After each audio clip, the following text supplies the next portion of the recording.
Welcome back, learners, to the Algorithm Speaks, where we sift through the digital noise to bring you the most intriguing science and tech news of the week. That's right, we're diving deep into the online world to extract the signal from the noise and bring you the most fascinating stories, reactions, and trends. And this week, well, it's a real grab bag. We're talking everything from the literal plumbing of our brains to some seriously out there sound tech that could have you questioning reality itself. And of course, we'll be taking a look at how the online community is reacting to it all. So buckle up, learners, because this is one deep dive you don't want to miss. Let's start with something that's quite literally mind-blowing. Oh, you mean the research on rejuvenating those tiny little garbage disposal systems in the brains of old mice? Exactly. You see, as we age, those lymphatic vessels responsible for clearing waste from the brain, they start to get a little bit, well, sluggish. It's like the brain's plumbing gets clogged and all that junk starts piling up. And that buildup might be contributing to neurodegenerative conditions like Alzheimer's and Parkinson's. So these researchers at Washington University in St. Louis, they thought, hey, what if we could give those aging vessels a bit of a tune-up? And they did just that in mice, and the results were pretty remarkable. They actually saw improvements in memory in those older mice just by improving their brain's waste disposal system. It's pretty mind-blowing to think that something as simple as keeping the brain clean could have such a profound impact on cognitive function. Makes you wonder if a little brain spring cleaning could do us all some good. It certainly raises some interesting possibilities for future research and treatment options. Speaking of brains and their complexities, let's move on to a topic that sparked some serious online debate this week. Yes, the always fascinating discussion around ADHD and whether the DSM criteria actually capture the full spectrum of experiences. You know, the DSM, the Big Book of Mental Health Diagnoses, it's kind of like the rule book for psychiatrists and therapists. But the online community was buzzing with people sharing their personal experiences and questioning whether that rulebook is really up to date. One commenter, Upanika, pointed out that less than 50% of online claims about ADHD actually aligned perfectly with the DSM criteria. They also highlighted the fact that a lot of common issues associated with ADHD, like poor working memory,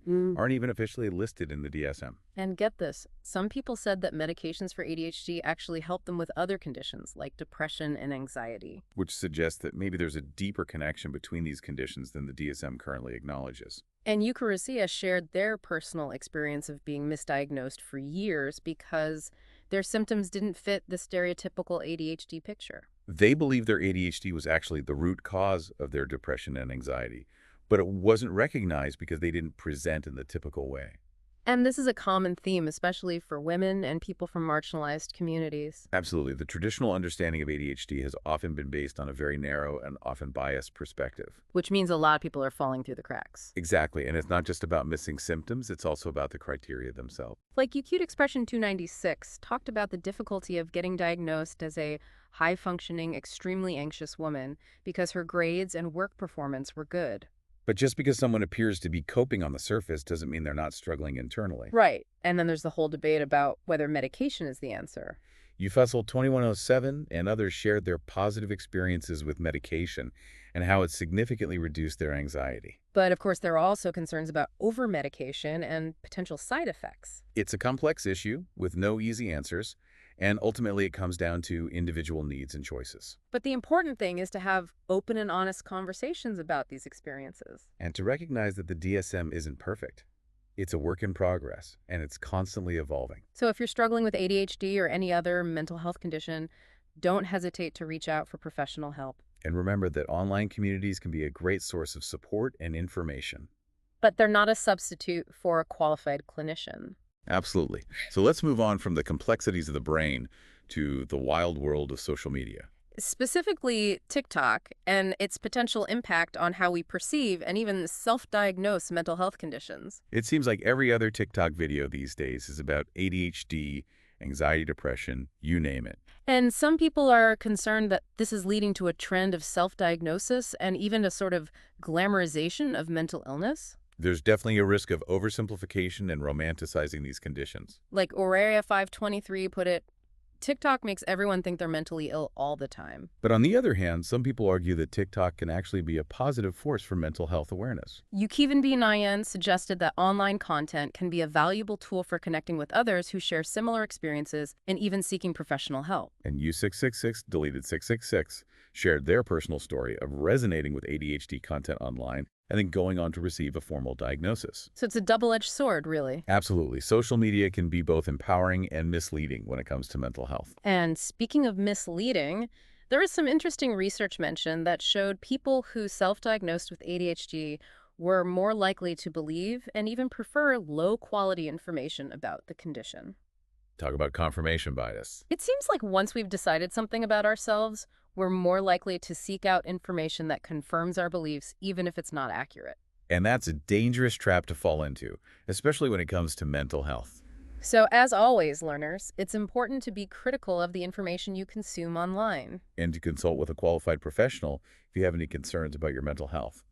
Now, let's shift gears to something a little more out there, shall we? Oh, you mean the technology that can literally bend sound waves to target specific individuals in a crowd? Exactly. It's like something straight out of a sci-fi movie. But this is real science, folks. Researchers have figured out how to encode sound into inaudible, high-frequency signals. And then those signals can be decoded back into audible sound at a very precise location. So imagine you're at a crowded concert, and you can only hear the music if you're standing in a very specific spot. Or imagine being able to have a private conversation with someone across a room without anyone else hearing a word. The possibilities are both fascinating and a little bit creepy. No kidding. The online community went wild with speculation about potential applications and, of course, concerns about misuse. Naturally, the CIA was mentioned more than once. A Diddy Bopper 05H was convinced this was some top-secret government mind control technology. While Unnugford had a more lighthearted take, wondering if he could silently answer back. But others raised valid concerns about the potential for this technology to be used for surveillance or even to manipulate people without their knowledge. And there are also ethical considerations to think about. Like Uno Missionoutfishin and U Officer Duggerful pointed out, this kind of technology could be particularly harmful to people with mental health conditions. Especially those who are already prone to paranoia delusions. It's a slippery slope, and we need to be very careful about how this technology is developed and deployed. Absolutely. And on a more technical note, there were some interesting discussions about the challenges of maintaining sound quality and power over distance. It turns out bending sound waves isn't as easy as it sounds. Pun intended. But even with those challenges, this technology has the potential to revolutionize the way we communicate. So stay tuned, learners, because this is one to watch. Now, for a quick break from the mind-bending tech, let's talk about something that's been on a lot of people's minds lately, declining birth rates. It's a global trend with complex social, economic, and environmental factors at play. And the online discussion reflected this complexity with a wide range of perspectives and personal anecdotes. Some people pointed to the rising cost of living and the increasing demands of parenthood as major deterrents. Like UTechnofox01 lamented about the constant struggle to balance work, family, and finances. Well, actually, Gatemo felt overwhelmed by the pressure to be a perfect parent in today's hyper-competitive world. Others highlighted the lack of community support and the isolation that many parents feel. Poof Extreme argued that we need to create a more supportive environment for families. And then there was some more thought-provoking perspectives like USourceNo 2702, who suggested that declining birth rates might be a natural population regulation mechanism. And Hornberger raised the idea that maybe women historically had more children out of necessity rather than choice. It's a fascinating conversation with no easy answers. But it's an important one to have as we think about the future of our society. Now for a quick roundup of other noteworthy news in our Brief Bites segment. Tesla made headlines again this week, but not for the reasons they might have hoped. Their Vegas facility was targeted in what some are calling a politically motivated attack. And the online community was quick to draw comparisons to other recent events. Meanwhile, Tesla's ongoing recall issues and Elon Musk's controversial tweets continue to fuel debate. Some people are calling for a boycott, while others remain loyal to the brand. In other news, over 400 celebrities signed a letter opposing the use of copyrighted material for AI training. This raises important questions about intellectual property rights and the ethical implications of AI development. Speaking of AI, BYD in China unveiled their new megawatt EV charging technology. They claim it can charge an electric vehicle in minutes, making gas cars obsolete. But some people are skeptical about whether this technology will be practical or affordable in other parts of the world. Only time will tell. In health news, research suggests that the effects of childhood trauma can be passed down through sperm. This adds to the growing body of evidence supporting the concept of epigenetic inheritance. Meaning that our experiences can actually alter our genes, and those changes can be passed on to future It's a generations. sobering thought. There are also concerns about potential cuts to federal HIV prevention programs. Experts warn that this could have devastating consequences for public health. And on a lighter note, scientists in Italy have discovered a new state of matter where light behaves like both a liquid and a solid. Imagine light that can flow, but also hold its shape. It's like something straight out of a fantasy novel. And it has the potential to lead to some groundbreaking new technologies.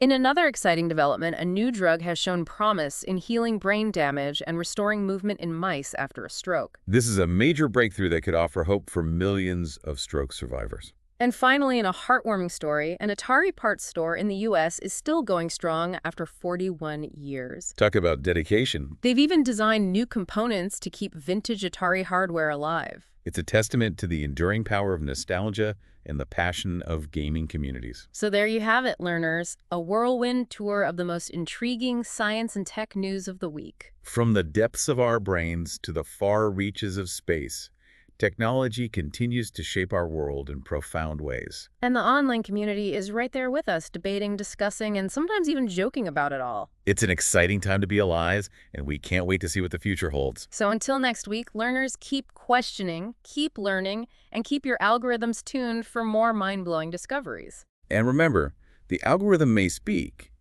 but it's up to us to interpret its message and shape the future we want to see. That's right, learners. We'll see you next week for another deep dive into the digital world. Until then, stay curious, stay informed, and stay engaged. Because the future is waiting to be written. And we're all part of the story. See you next week. Goodbye.